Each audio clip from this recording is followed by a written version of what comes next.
Boa noite, eu sou a Tayane. Vamos nas pegadas? Hoje nós vamos falar sobre o apólogo de Jotão. Se encontra em Juízes 9, do versículo 7 ao 21, que diz assim: Avisado disto, Jotão foi e se pôs no cimo do monte Gerizim, e em alta voz clamou e disse-lhes: Ouve-me, cidadãos de Siquém, e Deus vos ouvirá a vós outros. Foram certa vez as árvores ungir para si um rei, e disseram à oliveira: Reina sobre nós.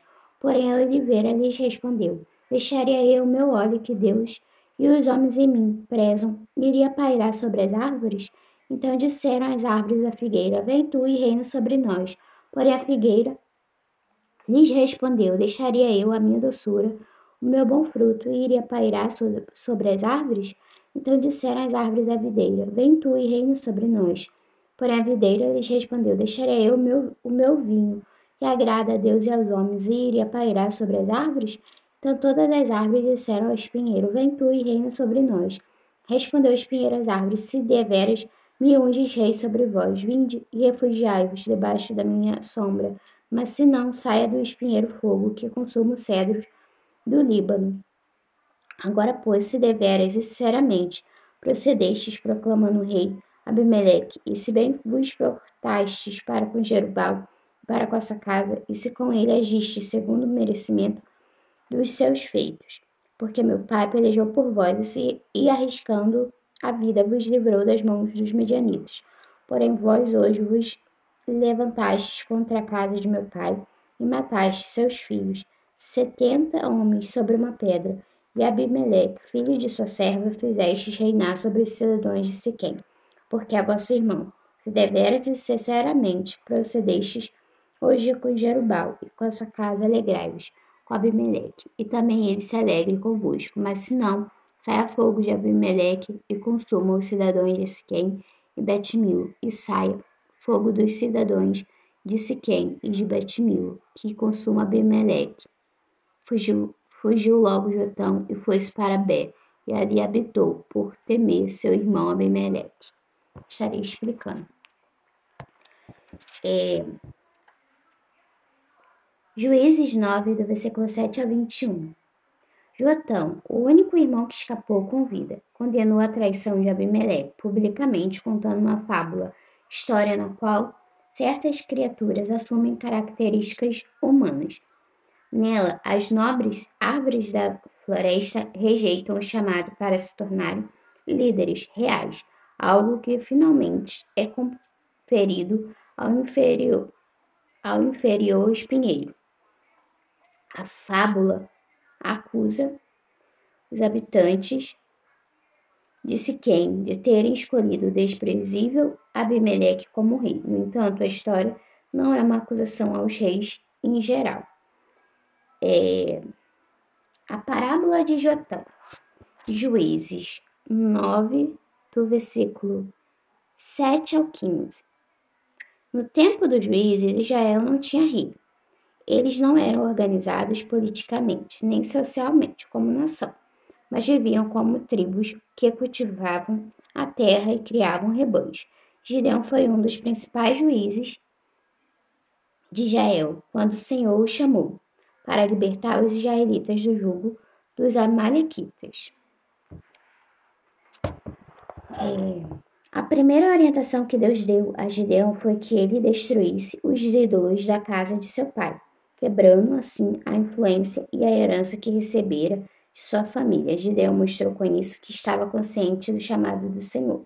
Após a sua vitória contra os seus inimigos, os israelitas quiseram fazer de Gideão seu rei, mas ele não aceitou. Um de seus filhos, chamado Abimeleque, se apresentou desejando o cargo. Para isso, matou todos os seus irmãos para que não houvesse concorrente. Um de seus irmãos, o mais novo, conseguiu escapar da matança. Seu nome era Jotão, o qual proferiu uma parábola para todo Israel, advertindo-o contra o reinado de seu cruel irmão Abimeleque. A parábola fala de árvores que buscam um rei que reine sobre si. As árvores representam homens. A oliveira tipifica a unção, o derramado Espírito Santo e os dons espirituais na vida da igreja. As revelações e a direção que o Senhor, pelo seu Espírito, tem dado ao seu povo. A figueira representa aquilo que está ligado a Israel como nação. É a profecia que veio através dos profetas do Velho Testamento. As revelações contidas nos escritos dos profetas e na história do povo de Israel. A videira aponta para a igreja, para o plano de salvação através do sangue de Jesus, o novo nascimento, a doutrina de corpo, cachos de uva, o louvor, a glorificação e a graça. O espinheiro é tudo aquilo que é próprio da natureza humana e que fere os outros, é aquilo que é ruim e que não dá fruto algum. É a mentira, não tem sombra, a maledicência, o preconceito, a falta de amor, etc. No meio da igreja. O espinheiro, quando se estabelece, é como o fogo que destrói o cedro, a obra. O cedro tipifica a obra do Senhor. O cedro é uma árvore gigantesca com um tronco reto de madeira de lei, que chega a 30 metros de altura por 5 metros de diâmetro. É muita pretensão do espinheiro querer queimar uma árvore como o cedro. Conclusão: nós temos que cultivar na igreja, hoje em dia, a oliveira, a figueira e a videira. Aquilo que elas representam espiritualmente precisam reinar no nosso meio. Se elas não reinarem, o espinheiro termina reinando.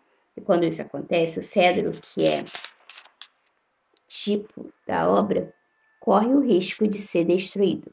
Podemos citar como exemplo prático o culto profético. Ele depende da unção e dos dons espirituais, além da profecia e da participação do corpo para ser cumprido. Se a igreja falhar em cultivar a unção, a profecia e a graça do Senhor, quem vai acabar se estabelecendo é o espinheiro. Ele é a religião, a falta de sabedoria e outras coisas que destroem a obra do Espírito. A pessoa que cultiva o espinheiro se torna como ele mesmo, isto é, produz espinhos e queima-se facilmente quando chamada a atenção. Há um juízo do Senhor para o espinheiro. Miqueias, capítulo 7, versículo 4, diz assim: o melhor deles é como um espinheiro. O mais reto é pior do que uma sebe de espinhos. É chegado o dia anunciado por tuas sentinelas, o dia do teu castigo. Aí está a confusão deles. Estaremos falando agora sobre o homem não conhece o seu tempo determinado. Se encontra em Eclesiastes 3, do versículo 9 ao 15, que diz assim: que proveito tem o trabalhador naquilo com que se afadiga? Viu o trabalho que Deus impôs aos filhos dos homens para com ele os afligir. Tudo fez Deus formoso no seu devido tempo. Também pôs a eternidade no coração do homem, sem que este possa descobrir as obras que Deus fez desde o princípio até ao fim. Sei que nada há melhor para o homem do que regozijar-se e levar vida regalada. E também que é dom de Deus que possa o homem comer, beber e desfrutar o bem de todo o seu trabalho. Sei que tudo quanto Deus faz durará eternamente. Nada se lhe pode acrescentar, nada lhe tirar. E isto faz Deus para que os homens temam diante dele. O que é já foi. E o que há de ser também já foi. Deus fará renovar-se o que se passou. Estarei explicando. O sentido da vida. Para apoiar a resposta negativa implícita à sua pergunta em Eclesiastes 3, capítulo 9, que proveito tem o trabalhador naquilo com que se afadiga? Salomão referiu-se a 3 observações que ele tirou de sua reflexão sobre toda a atividade humana representada nos opostos. Esta atividade é sugerida pela palavra trabalho. Salomão observou que Deus fez tudo perfeito em seu tempo, isto é, Deus em seus planos providenciais e controle tem um apropriado tempo para cada atividade. Salomão observou que Deus colocou a eternidade no coração dos homens. As pessoas anseiam ou desejam conhecer o significado extratemporal de si mesmas e de seus atos ou atividades.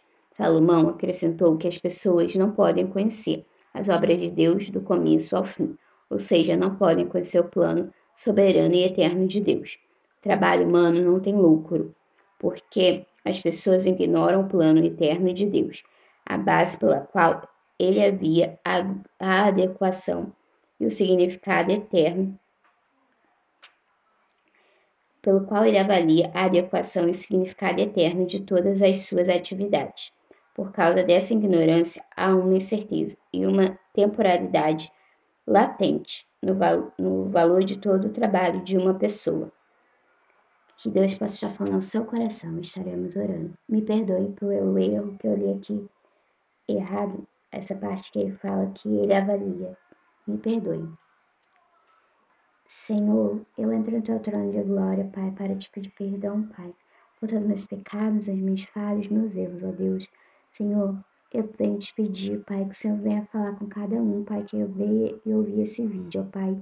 Senhor, te peço perdão por ter errado aqui, Pai, na hora que eu li aqui, Pai, mas, Senhor, eu vou corrigir em tempo, Pai. Eu venho te pedir, Senhor, que o Senhor venha falar com cada um deles, ó Pai. Que o Senhor venha estar abençoando a vida de cada um, ó Deus. Que eu possa, Senhor, estar indo na direção, Pai, daquilo que eles querem, ó Pai. Senhor, toma nas tuas mãos cada vida, Senhor, e dá a vitória, Pai. Em nome do teu Filho Jesus, Pai, que o Senhor possa, Senhor, estar indo, Pai, de encontro a cada coração nesse momento, Senhor, toma nas tuas mãos. Cuida, Pai, faça a sua vontade, Senhor, é isso que eu te peço. Em nome do teu Filho Jesus, que vive e que reina para todo sempre. Amém e amém. Fiquem com Deus e até a próxima com mais um vídeo no canal. Tchau!